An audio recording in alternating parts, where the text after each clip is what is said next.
Bismillahirrahmanirrahim. Assalamualaikum warahmatullahi wabarakatuh. Selamat pagi anak-anakku semua. Bagaimana kabarnya hari ini? Alhamdulillah, semuanya sehat-sehat dan semangat, tetap semangat ya. Oke anak-anakku, pada kesempatan hari ini kita akan melanjutkan pelajaran 8, yaitu tentang pantang menyerah. Pelajaran 8 perilaku terpuji. Sekarang poin B, pantang menyerah. Submateri pantang menyerah. Pantang menyerah, tujuan dari pembelajaran ini yaitu agar anak-anak setelah mempelajari pembelajaran ini, anak-anak bisa memahami tentang sikap pantang menyerah dan bisa menerapkan pada kegiatan kehidupan sehari-hari. Baiklah anak-anakku sekalian, coba kita amati gambar yang ada di dalam buku ini. Dibuka bukunya halaman 81. Sudah semua? Disimak ya. Marilah kita berdoa. Mudah-mudahan pelajaran hari ini lancar tanpa halangan suatu apapun. Bismillahirrahmanirrahim. Rabbi zidni ilma warzuqni fahma. Amin. Baiklah anak-anakku, perhatikan gambar ini, yaitu gambar seorang anak yang ketika pergi ke sekolah, dia menyeberang jembatan. Jadi anak-anak ini, gambar anak yang pergi ke sekolah harus susah payah melewati jembatan. Berarti anak ini mempunyai sikap pantang menyerah,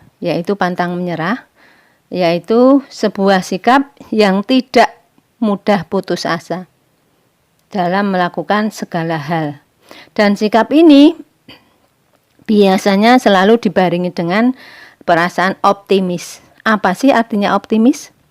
Optimis yaitu artinya perasaan bahwa kita akan berhasil dan mudah bangkit dari keterpurukan. Jadi orang yang pantang menyerah ini tidak mudah putus asa. Dia akan selalu bangkit dari keterpurukan. Nah, bagaimana kita untuk menumbuhkan sikap pantang menyerah ini? 1, kita tetap optimis, selalu memandang bahwa kita akan selalu berhasil. Yang kedua, kita harus tetap menjaga perasaan dan emosi. Jadi kalau kita punya masalah, jangan larut dalam kesedihan. Misalnya kita mendapatkan nilai jelek, kita jangan bersedih memikirkan nilai jelek terus. Kita jaga perasaan emosi kita, akan menjadi kuat dan kita akan mencoba lagi. Yang ketiga, segera bertindak dengan perbuatan. Jangan hanya dipikirkan saja atau bersedih, tetapi harus segera bertindak.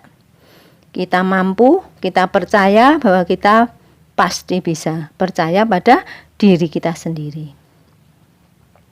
Kita harus ingat bahwa tujuan masa depan, hadapi tantangan yang dengan berani dan jangan takut gagal sampai kita berharap untuk berhasil.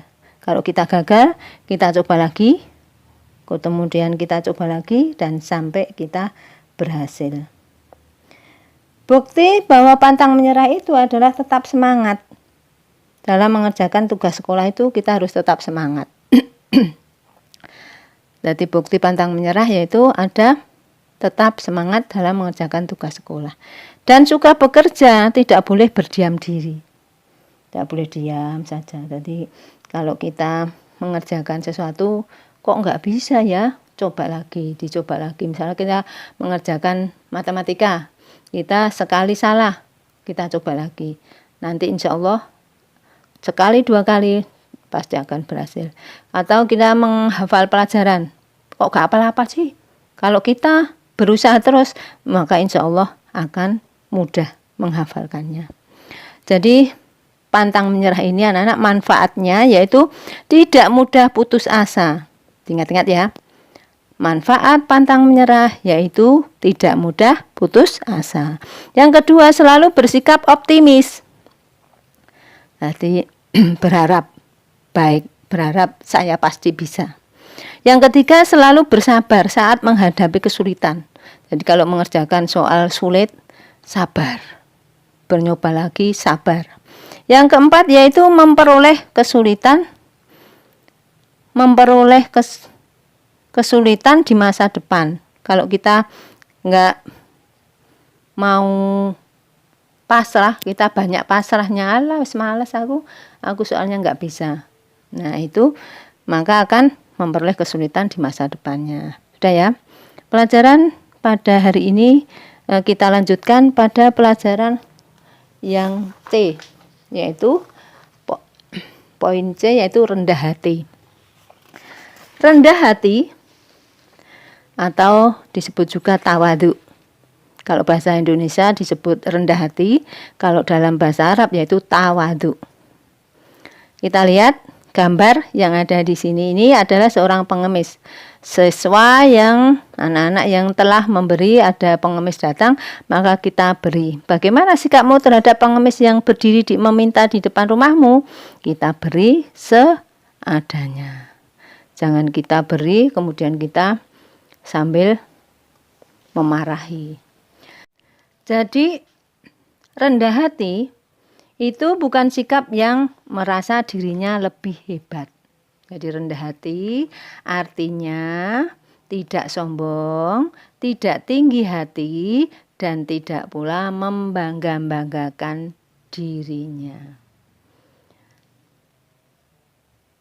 Rendah hati bukan sikap yang merasa dirinya lebih hebat dari orang lain.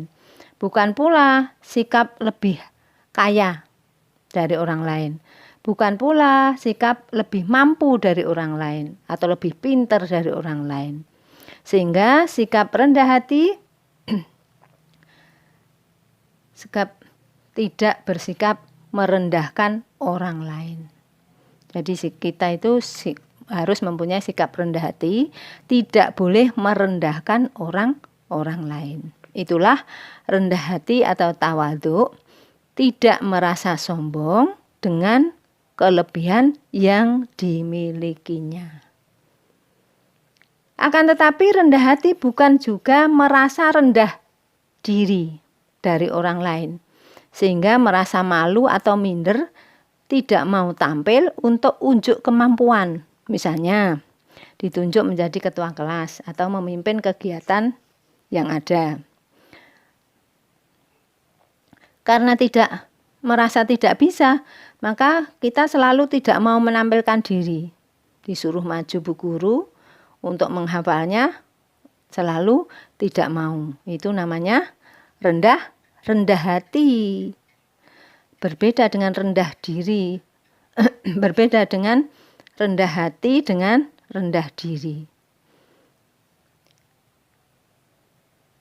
Dalam hal kebaikan itu bukanlah rendah hati tetapi rendah diri. Kalau dikongkon sembarang, nggak mau, minder, takut, nggak bisa, saya nggak bisa, itu namanya rendah diri.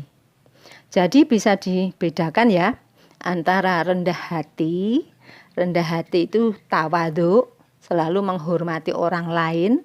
Tapi kalau rendah diri itu selalu minder, tidak mau, merasa dirinya tidak bisa, itu rendah diri, takut, minder, tidak berani. Jadi rendah hati bisa diartikan sikap tidak merendahkan orang lain.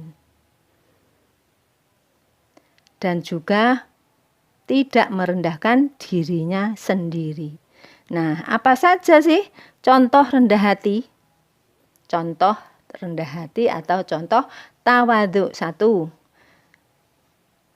Dengan menyapa dan selalu mengucapkan salam lebih dulu bertemu dengan orang lain. Kemudian menghargai orang lain dan tidak suka menghina. Memberikan pujian sih boleh, tapi tidak boleh berlebihan. Ya, jadi menyapa dan mengucapkan salam terlebih dahulu jika bertemu dengan orang lain. Yang kedua, menghargai orang lain dan tidak suka menghina. juga memberikan pujian kepada orang lain, tetapi tidak boleh berlebihan. Yang ketiga, tidak memamerkan kepintaran atau kekayaan harta. Memamerkan kebaikan yang dilakukan pada orang lain itu juga tidak boleh. Yang keempat, suka menolong dan memberi kepada orang lain. Tentunya dengan tidak menghinakan orang lain. Kemudian yang kelima, tidak membeda-bedakan atau pilih kasih dalam berteman. Maupun teman yang kaya, maupun yang miskin, teman yang pintar maupun yang tidak pintar, itu semuanya teman, sama-sama teman. Yang keenam, bersikap tenang dan sederhana. Ini artinya kita tidak perlu ingin dilihat oleh orang lain, termasuk dalam hal berpakaian. Nah, itulah contoh-contoh dari rendah hati atau tawadhu. Intinya, rendah hati dilakukan dengan cara mengucapkan kata-kata yang baik dan lemah lembut, serta tidak menghina orang lain. Kemudian selalu bersikap tenang, sederhana, dan sungguh-sungguh menjauhi perbuatan sombong. Jika orang tawadhu berbuat baik, maka kebaikan tidak ingin diketahui oleh orang lain. Bagaimana dalam agama Islam melarang umatnya untuk menghina orang lain yang miskin, atau orang tidak boleh memamerkan kekayaannya di hadapan orang miskin. Orang yang pintar tidak boleh juga menghina orang yang kurang pintar. Allah tidak menyukai orang yang sombong. Oleh karena itu, kita harus memiliki sikap rendah hati. Karena orang yang mempunyai sikap rendah hati akan disukai oleh Allah Subhanahu wa Ta'ala. Sudah jelas ya anak-anak tentang rendah hati. Kemudian kita lanjutkan poin yang di terakhir ini. Hemat. Ya, hemat ini anak-anak kita lihat, air adalah karunia Allah yang sangat berguna. Kita dapat menggunakan air untuk mandi, untuk berwudu, dan untuk yang lainnya. Oleh karena itu, kita harus hemat dan tidak boleh boros atau nanti mubadir. Menggunakannya, cara menghemat air yaitu menutup keran air sesudah menggunakannya. 2. Mengambil air secukupnya dari gayung. Selain air, kita juga harus menghemat uang jajan. Jadi kalau kita dikasih uang saku 10.000 misalnya, kita pakai jajan 5.000, yang 5.000 kita tabung. Biar untuk mempunyai tabungan, akhirnya kalau ada kebutuhan yang mendadak maka kita bisa mempergunakannya. Anak yang hemat tidak menghabiskan uang jajannya setiap pergi ke sekolah, tetapi menabung sebagian uangnya di tabungan. Itu hemat. Kemudian rangkuman, Allah mewajibkan setiap muslimah untuk menuntut ilmu. Jadi menuntut ilmu hukumnya apa anak-anak? Wajib. Tuntutlah ilmu mulai dari buayan sampai ke liang lahat. Sedangkan kunci utama untuk menuntut ilmu adalah gemar membaca. 2. Setiap muslim atau muslimah harus memiliki sikap pantang menyerah, karena sikap pantang menyerah merupakan cermin dari kesabaran. Kemudian yang ketiga, sikap rendah hati pada kehidupan sehari-hari, misalnya seperti berikut ini. 1. Tadi sudah dijelaskan kan ya, rendah hati menyapa dan mengucapkan salam terlebih dahulu. 2. Menghargai orang lain dan tidak suka menghina. 3. Tidak memamerkan kepintaran atau kekayaan harta. 4. Suka menolong dan memberi kepada orang lain. 5. Tidak membeda-bedakan atau pilih kasih dalam berteman. 6. Bersikap tenang dan sederhana. Hemat artinya menggunakan sesuatu sesuai kebutuhan, tidak berlebihan dan tidak pelit. Jadi tidak boros. Lawannya apa anak-anak? Hemat lawannya boros. Boros adalah menghambur-hamburkan atau memakai barang yang sesuka hatinya. Lawan hemat adalah boros. Boros artinya menggunakan sesuatu secara berlebihan. Boros itu sangat merugikan dan Allah membenci anak yang boros. Sampai di sini anak-anak sudah jelas semua tentang pelajaran agama hari ini.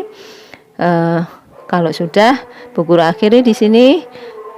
Assalamualaikum warahmatullahi wabarakatuh.